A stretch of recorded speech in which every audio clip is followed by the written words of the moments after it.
Netflix, you don't need cable. Hop on YouTube, welcome to the hood table, where we chop up locally and globally, Vince vocally. You don't really wanna miss out on these conversations. Just joke a little, laugh a little, get that wine in your system, fill your glass a little, expose current events, talk trash a little. You never know, these opinions might clash a little. They addicted to the content, got them binge watching. You don't like it, then you want invited. Bet your friends watching in the house and your job parking lot before you clocking. They don't wanna miss a second of this HD content. Everybody think they got something to say, so it's an open invitation, bring it to the table. But if you come whack, just know we ain't buying in. We gon' probably turn your back until you sorry, cry again. Yeah, welcome to the hood table. You don't need Netflix, you don't need cable. Yeah, welcome to the hood table. You don't need Netflix, you don't need cable.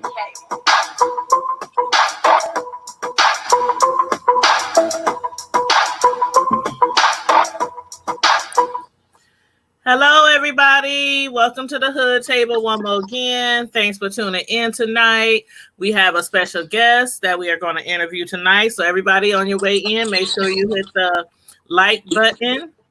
Also, make sure you hit the share button and subscribe to the Hood Table channel if you're not already subscribed to the channel.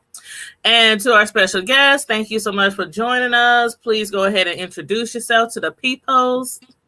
How y'all doing? My name's Terrell McKinney. I'm a candidate for Nebraska State Legislature in District 11. And thank you again for jumping on the stream with us tonight. I know we've been trying to, connect with each other, but things been going on, and I know you've been out here campaigning and everything. And as I was saying before the interview started, that it's good to see candidates out there in the community, in the city, in different areas, because we know you're out there, really working for our votes. So with that being said, I want you to give us a little information on your background so people can know a little bit about Terrell McKinney, who's running. Okay. Well, I grew up in Omaha, born and raised. Went to North High School where I wrestled at. I was a 2-time state champ while I was there. And then I went to UNO for a few years, and I wrestled on their wrestling team before it was cut. And then went down to Maryville University in St. Louis, where I finished up and got my bachelor's in sport business management. Then I stuck around there for like a year and a half, coaching and working within the community there. Then I ended up moving back home. And like the summer of 2016 is when I started to get involved in the community, joined the protests, and it just led to just a bunch of community organizing and volunteering with a few different organizations. Went back to school and got my master's in business administration from Midland University. Okay. And then I started working for an organization based out of Lincoln, Nebraska Appleseed. I first started working on food insecurity across the state, just looking at food deserts and things like that, holding focus groups, talking to community members. And then I started to work on Medicaid expansion, trying to educate people that it was expanded. It still wasn't implemented after it was passed through an election. It still hasn't been implemented by the governor, and it's been 2 years. And then I started to really think about what was my next steps. So I started studying for the LSAT, which is the test to get in law school. And also was starting to think about running for office at the same time. So I studied for the LSAT, took it, was able to get a good enough score, got accepted into Creighton University, and I started there last August, my first year of law school. And then I decided to run for office. I decided to run for office because I just felt like I had no reason to wait. And it was somebody from my generation needed to step up and start trying to take a leadership role in our community. There's a lot of issues that go on in Omaha, especially in North Omaha, that in my opinion really haven't been addressed like they should be. The community looks probably worse than it was when I was born in reality. And just really me being a part of this community, me having a kid, me having family here just pushed me to be like, look, I'm going to try. At least I'm going to try. I could say I tried. And that's what I'm doing now. Well, that is wonderful. That is so wonderful. You mentioned something about, you know, needing people in our community, leaders. I was talking to somebody last week on one of our shows, and I was like, I remember growing up, you know, in the 70s and the 80s and the 90s, and there were so many people in our community, from church pastors, bishops, you know, senators on down, you know, that we could look up to if we had any kind of, you know, social issues or community issues. So, you know, that's one thing that we are lacking in our community. I see a lot of people out here, you know, talking and doing stuff like on Facebook and, you know, social media. But then it's like, who can we depend on, you know, out there in the street, in the village? So, Right.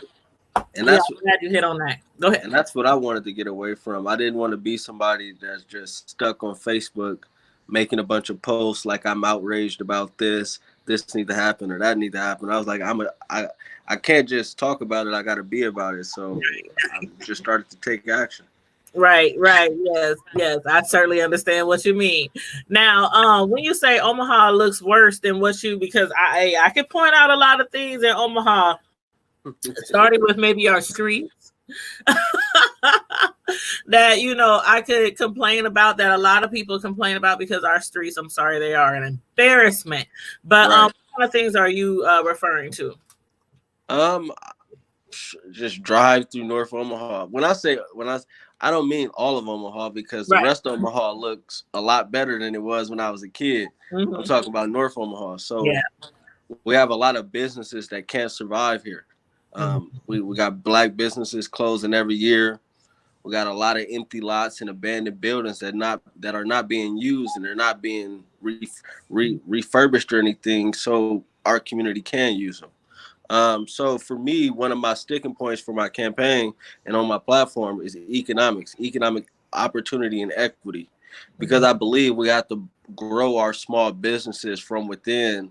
I don't think we should be trying to pull a bunch of businesses to come in. Why not? We already got a lot of small businesses. They just need the capital and the resources to be able to grow. Because I think it's a shame that a huge percentage of our population has to go out west to get a job. Why can't we have a job where we live?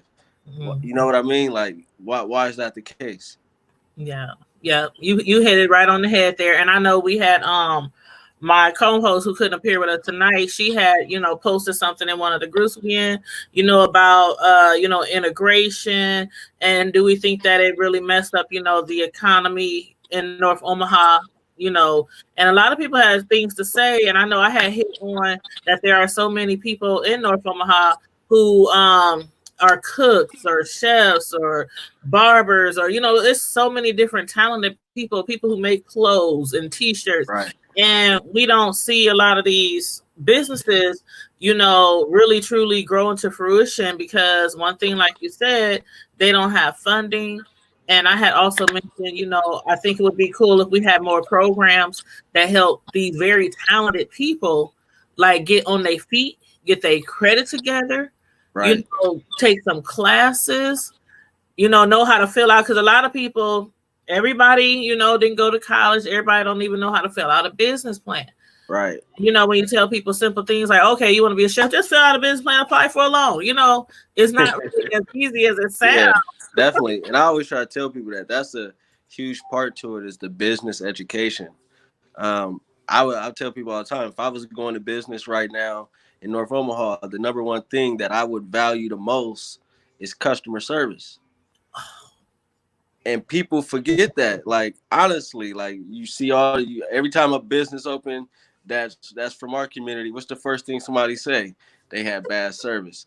But why is that, Terrell? Because we grow up and our parents take us to these restaurants, so we know whether it's a restaurant in the hood or way out in Regency or way out somewhere else, we know what good customer service is. And but why is sometimes when you're in the hood, you just feel like you can relax and just go up to people, what's up, what you want, you know? Like, I think it's a two-sided thing. I think sometimes, dang, I lost my train of thought. But I think, but sometimes we hold ourselves to a double standard. We accept the wrong that happens outside, but when it's us, we're overly critical. Mm-hmm. And then sometimes with the businesses, they strained and not, and they thinking like, look, somebody from my community, I ain't about to talk proper or something. You know, Right. not to say they got to talk proper, but the level of service sometimes come down because you feel like it's me and you. I don't need to be professional sometimes. Yes, yes, I agree. Like you said, you don't have to talk proper because I can go from real hood and ebonics to Right. speaking real proper, as you said, without stereotyping. But one thing I notice a lot is the restaurants or the establishments here that could be offering something that we really need in our community. When you talk about the customer service, I don't know how many times I done went somewhere and after I got my stuff, I didn't get a thank you. It was like they just turn around and walk away. They hand you the stuff, and I'm like, okay, bye. But you know what? We kind of accept it because when you live in the hood, sometimes the way the people talk to us in the stores is the way we talk to each other. Mm-hmm. So, but like you said, sometimes they just have to step it up a little and show appreciation because, like you said, places in the hood could be here today and then, be gone tomorrow. And the one thing people complain about in the hood is why y'all don't support people when they open their businesses. But I think even for the community, though, I think we got to do a better job of allowing those businesses to learn and grow. We got to understand it ain't gonna be perfect right away. You might have some slow service. Somebody might talk to you reckless. That don't mean go on Facebook and just trash the business. They Right. still learning because we all still learning. Sometimes we got to give each other some chances. That's very true. That's very true. I'm glad you say it. Glad you said that. Now, I did. You did speak about a little of your background before you got started, and I read a little bit of read the background information that I have onto you, and it is very, very impressive. One thing I must say, as far as you out here, getting out in the streets and campaigning and everything during this time, this is probably one of the hardest years for everybody. So as Mm-hmm. far as like campaigning, has there been any struggles campaigning, during the Rona, because everybody's being so careful not to, be in each other's faces all the time and things like that. For me, before the primary election, I had a plan to be out a lot, knocking doors, and I couldn't do it, and I didn't really like it because I think the sell for me is interpersonal contact and me being in front of you and you getting to know me. I don't like trying to communicate with people through social media and over video chats and stuff like that. So that's tough for me. But you got to learn and you got to adapt. So I've been doing my best to. Um, Going forward, I was still kind of up in the air because you're not really sure if a second wave gonna happen, if stuff Right. gonna open up or not. So we just trying to play it by. It's really a week to week basis on what we can and can't do. So we just strategize. Look, we could do this. So I haven't put it out yet, but on the 25th, my campaign is gonna hold a virtual general election party just to give people updates about my campaign, what we plan to do up until the election. So just trying to do something to keep people engaged as much as possible. Well, that is really cool. That's really nice, and that's a good way to get people out there. I mean, I'm telling you, if it wasn't because of you know the computer, modern technology, I don't know what we would do right now with the Corona going around. Right, for real. But I know that you said before that one of your focuses is on like the economy or the economics of North Omaha. Are there any other specific causes or policies, affecting our community, that you feel that you can really have a real impact on by running for office? So there's three other things on my general platform, and that's criminal justice reform, education, and healthcare access. With Okay. the criminal justice reform, I want to do what I can once I'm in the legislature to draft legislation to address sentencing discrepancies, um, taking a look at parole and probation and making sure they are less punitive and they don't continue to punish people while they're on parole and probation, and also do what I can to make sure people ain't sitting on parole and probation for 10 years. I think that's excessive and an issue because I've had friends that they got out of like, bro, you on parole? You're like, yeah, I got 10. I'm like, dude, why would you accept that type of deal? It just sets you up for failure, and why would they give it to you? You know what I mean? So stuff like that. Also looking at reentry. I want to make sure when people get out of jail, they have a job when they walk out the door. I think it's a shame that people get out and they gotta rely on people to get them around the city to go find a job. Why are individuals sitting in jail for a year plus or more and getting out without a job? We should be partnering with businesses to make sure when people get out, they got a job, they got transportation, they know where they're gonna live. You know what I mean? Just simple stuff to keep them out of jail. Exactly, because they give them what, like $100, right? Send them a bus ticket and for real. And send them home.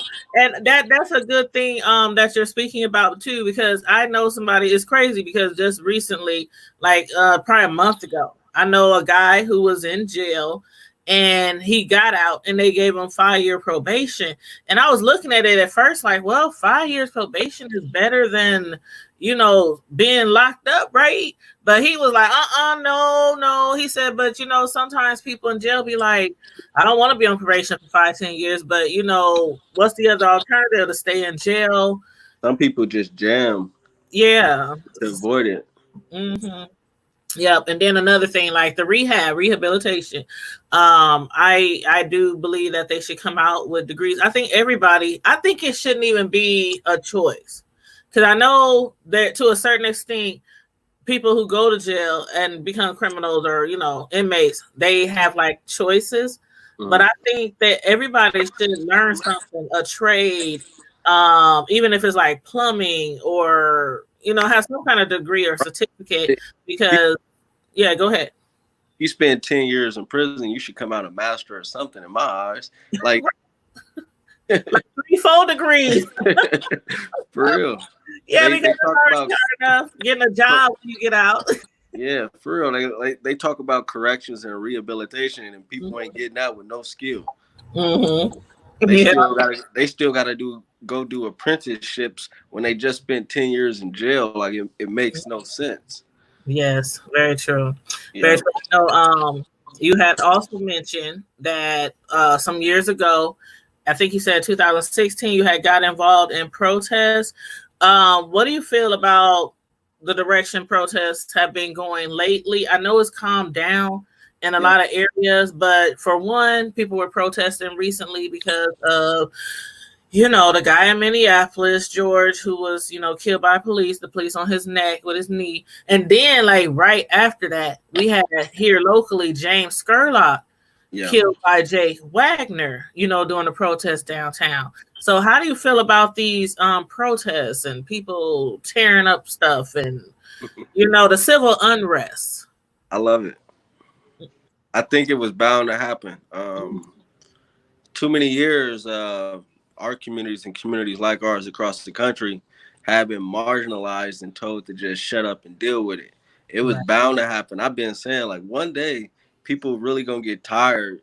And to me, I don't think it's gotten to where it'll probably get to in the future if something else happens. But this is like a big wake up call for, I hope it is, but you never know with this country that something got to change because people ain't just about to be silent no more and just let it slide no more. I love it. I think it needs to happen. I do. That's where change happened. I know a lot of people, and I've had conversation with people say, hey, let's go the easy route. Let's try to negotiate. I'm like, we've been negotiating for how many hundreds and hundreds. How many more years we going to negotiate with these people before we just take it? So, the negotiation seemed like it went out the window when certain people was dragged across the water. Right. Like we never had no negotiating chances, and it's still sad that it's 2020. And I know some people be like, man, they tearing up stuff, they setting fires. And then people saying stop it, but then you see the other day they still killing us. You saw what happened in Atlanta. So Yes. it's like y'all want these protests to calm down, but these officers obviously cannot control themselves and not kill somebody. Even during this heightened sense of, I would think if I was a cop, I would use everything outside of a gun at this time. But you see that they can't avoid it. I mean, even a taser, and don't tase them 100 times, Right. like they did to the Indian guy here some years ago. But you know, there's other ways to take down a criminal. I don't know. I don't know. What do you?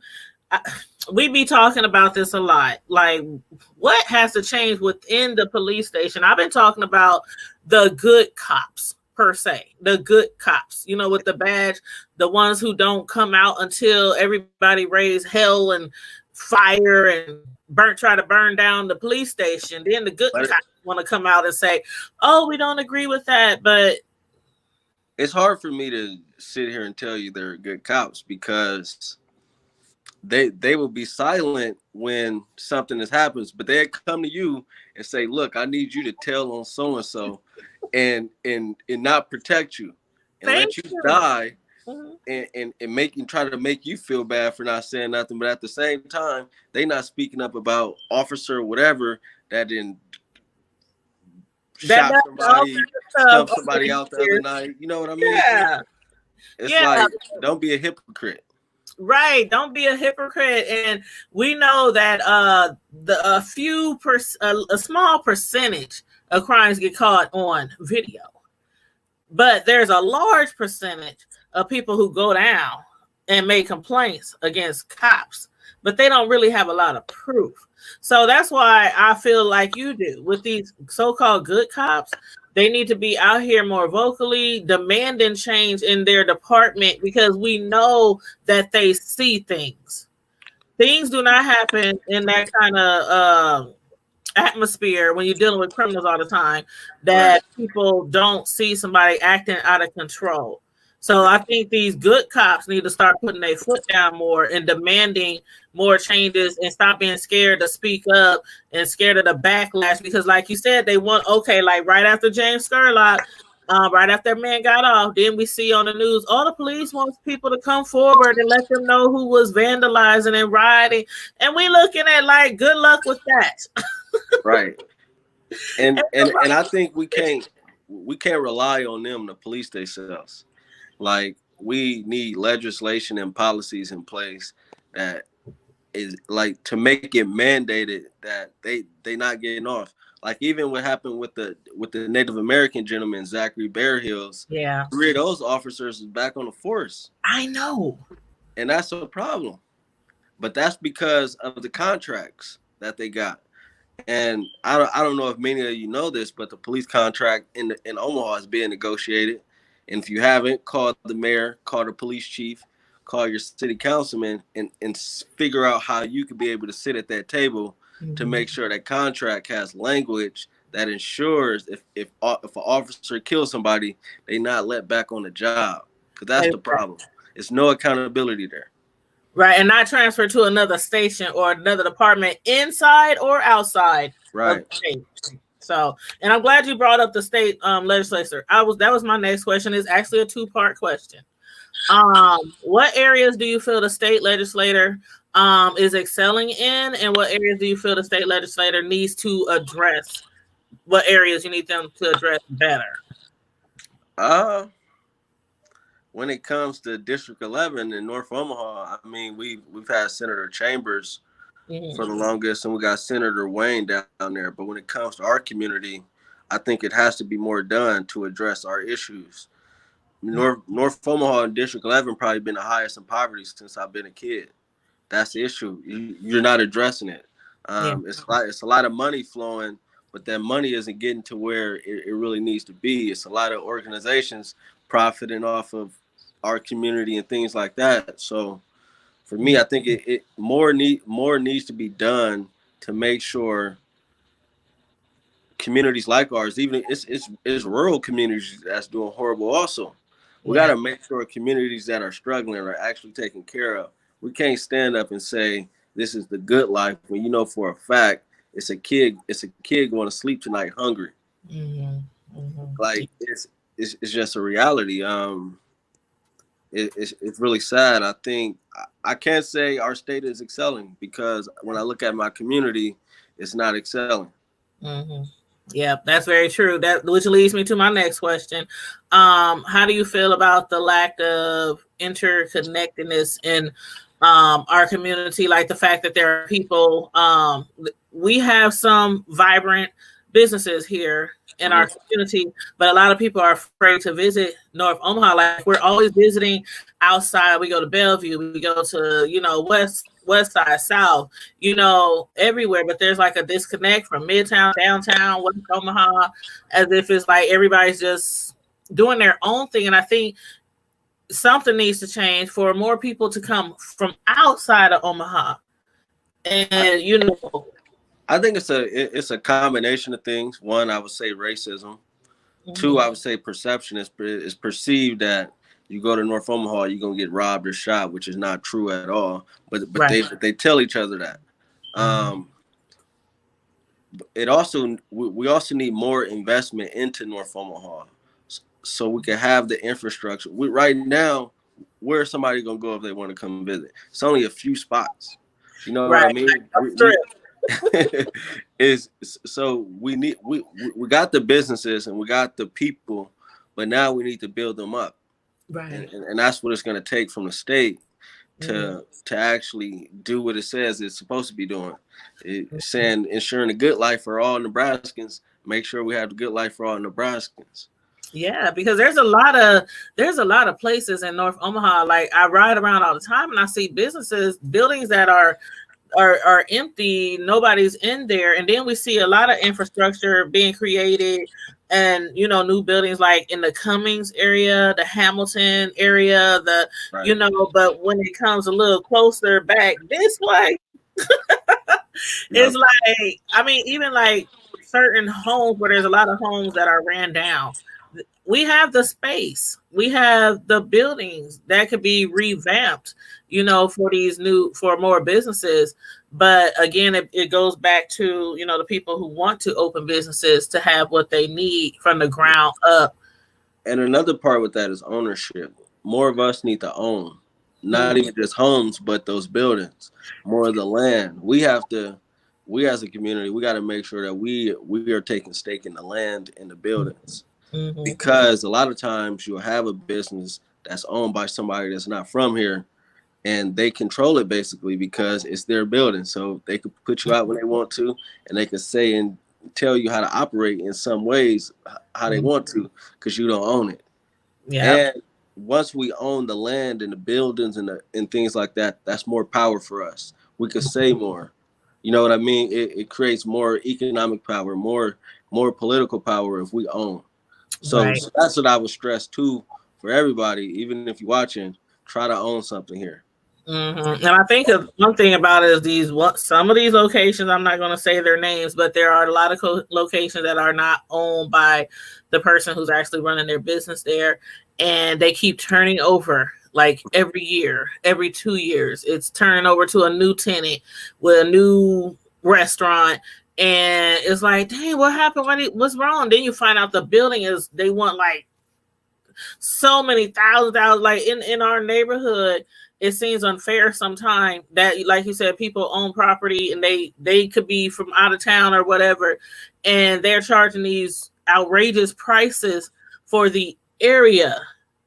And it doesn't make sense to me. So I never understood that. Like some buildings here, they want $4,000 or $5,000 a month, but we're in North Omaha and they have to keep that in mind when you're dealing with the income of the surroundings. But it's all by design. When you look at what's happening here, it's happened in other places across this country. It's gentrification is happening in Omaha. I know people like to say, "Oh, it's not really happening here" or whatever, but people need to wake up. They trying to gentrify North Omaha, and it's up to us. The only way to fight it is to buy some land right now to kind of counter it. We already behind. I'm not sure how much we really can do, but there is land and buildings that we can purchase to at least be able to have some type of say so. Yeah. Yeah. And then a lot of people who come here who are like foreigners who are able to immediately get loans, get established, get on their feet, and then we end up they being the ones who service us instead of the people who were already in the community. So yeah, but the thing with that is, I think we got to remember that we didn't migrate here. Yeah, we were never immigrants. We we were brought here involuntarily. So they are coming immigrants, so they're given certain rights or certain, you know what I mean, credits and things like that. We are somebody that they emancipated and didn't know what to do with. Yeah, yeah. So we're not going to be afforded those type of luxuries. Right. Right. I wish. Even though we built this country, you know what I mean? Like I keep telling people, I'm still waiting on my 40 acres and a mule for my great grandparents. They gave that to the South. Yes. Oh man. But one thing I want to talk to you about is our school system. Mm-hmm. I was actually looking online at some homes in the Miller Park area. And they were talking about the homes and the areas and the restaurants. They were hyping up the area. But then when they started talking about the schools, they said less than standard. And I was like, ooh, ouch. It hurts when people talk about our school system here. So how do you feel about the state of our school system right now? Less than standard. We got to be real. Our kids ain't being taught how they should be. Our schools need more resources. For example, when this pandemic happened, OPS wasn't prepared for it, but other school districts already had iPads and online learning already set up so they could just easily transition. Our kids was given packets and told these ain't being graded. You know what I mean? Other districts were still going to school. That's the issue. Because in reality, if a kid is going to school at OPS, they probably ain't been to school since March, and they probably ain't learned nothing since March. We got to be real. So already behind the 8 ball, now you even further behind the 8 ball because our school system lacks the resources to properly educate our kids like they do in other districts. Right. And I think that we should have the same grading standards as well. That's a big thing for me. Because right now, if I was going to school in OPS in high school, I could probably graduate high school with a D average, literally. But in other districts, you ain't get away with that. Why are we lowering the standards? Because we live in North Omaha. You know what I mean? Like, why are the standards lowered? We should be pushing our kids like they pushing their kids to excel, because just because you come from a community that a lot of people are deprived and struggling doesn't mean that you should just get handed a grade just to pass, get you out of there. Yeah, and I think they're like you really done something. Right. And I think they're afraid of the reality that if they hire the standards, a lot of kids gonna fail.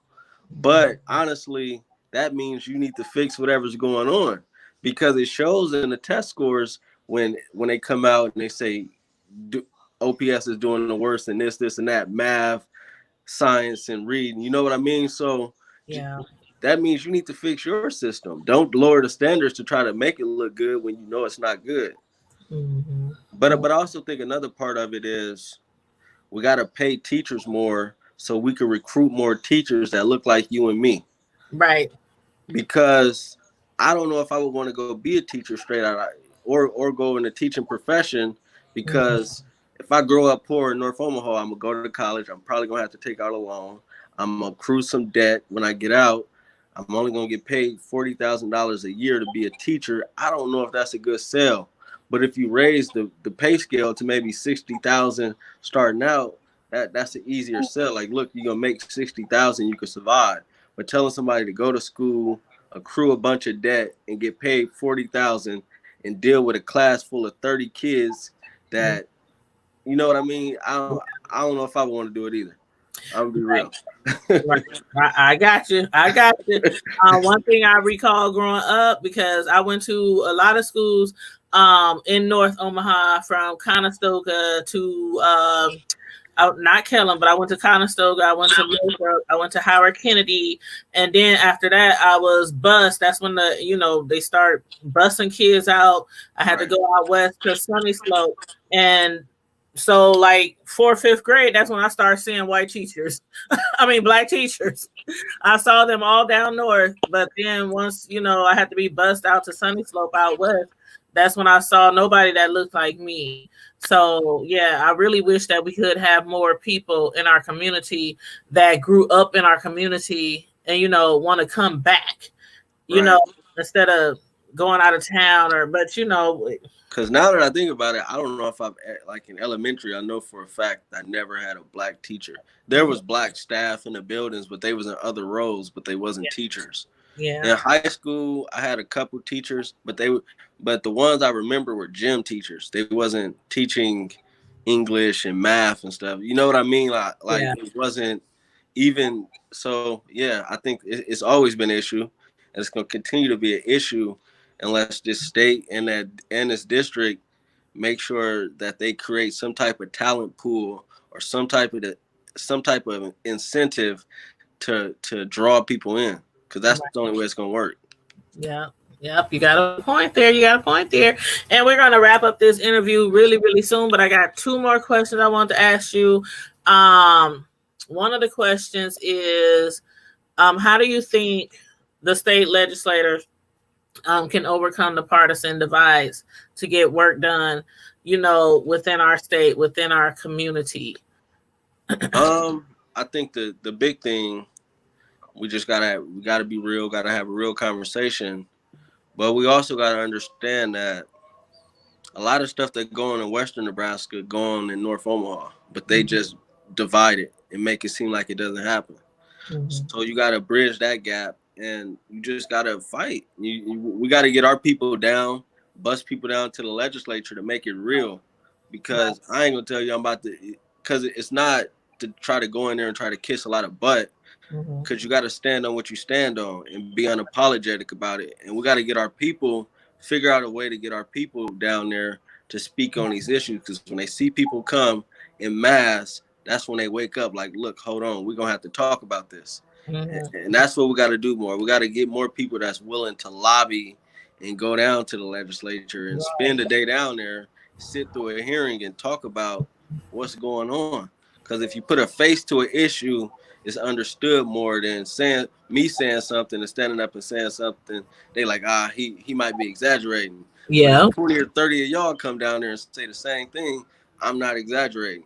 Right. And you got to be reading my mind, Terrell, because my next question, I swear, I was going to ask you, how do you plan to involve the residents in your decision-making process in our city?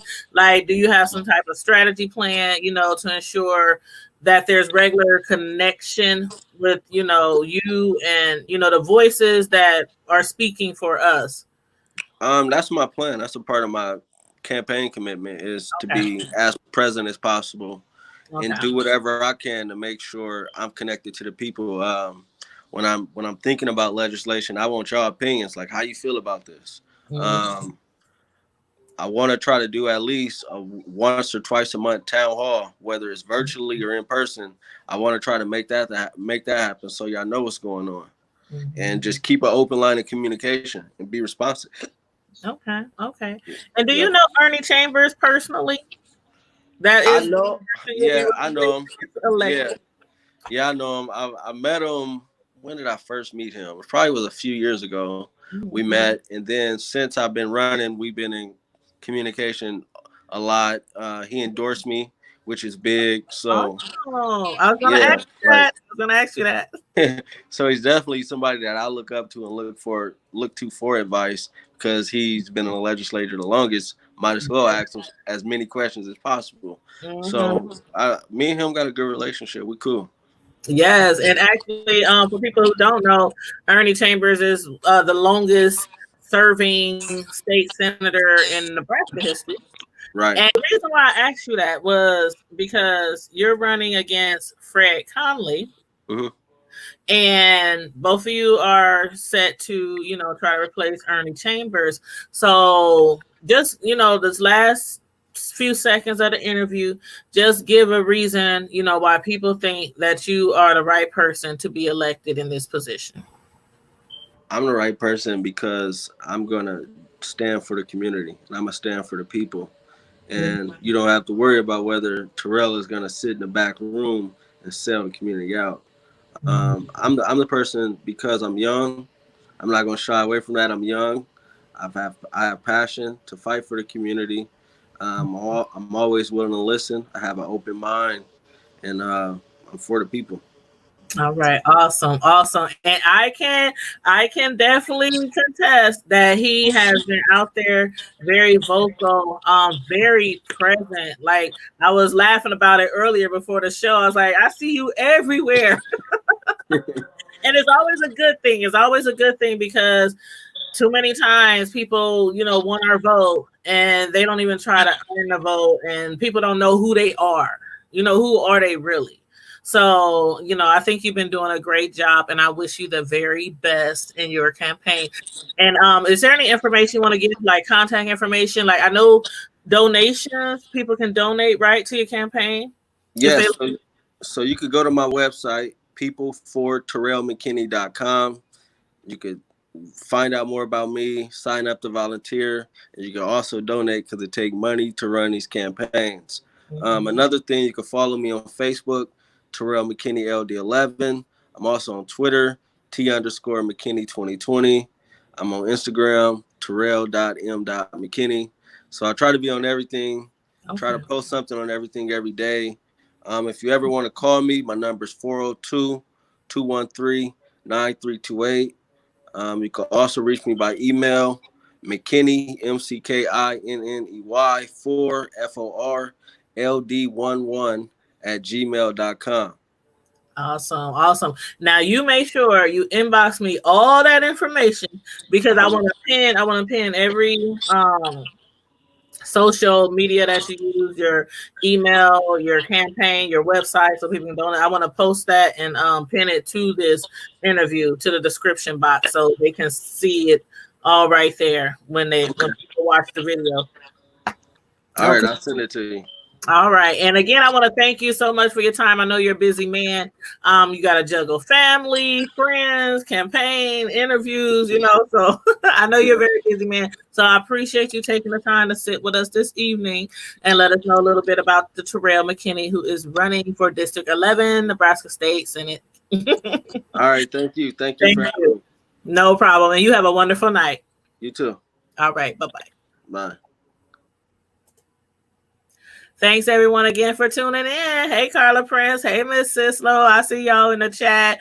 You guys who are just coming in, if some of you, I know some people are going to watch the interview after it's already done rolling.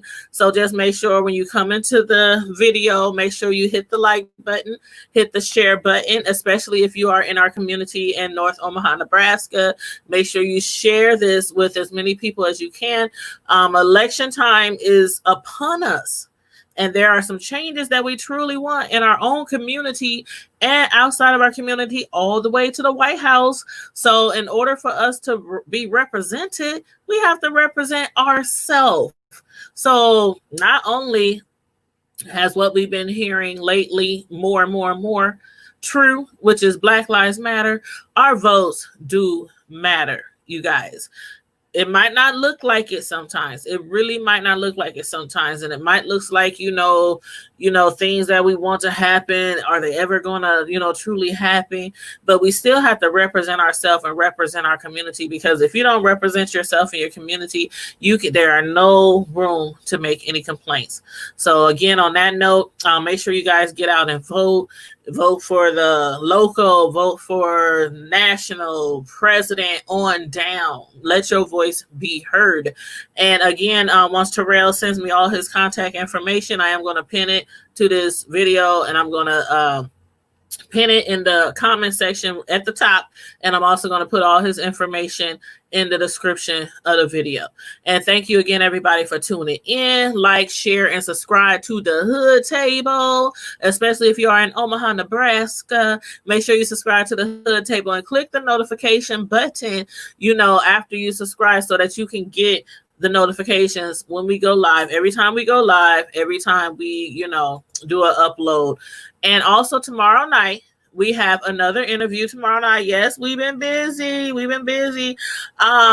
have another interview tonight with somebody who I actually know personally, but she's also a professor at UNO, at University of Omaha, Nebraska, and she is going to be with us tomorrow night. She had wrote a column in the paper, an article, and it really touched me. And she is, over Black studies at UNO. And I wanted to have her on the show that she can speak to us about a little bit about what's going on, in the current news, the current state of racism and things like that. So I definitely would love for you guys to join us tomorrow night. The interview is at 8 p.m. It's at 8 p.m., but I'll put the notification out tomorrow, so you won't miss it.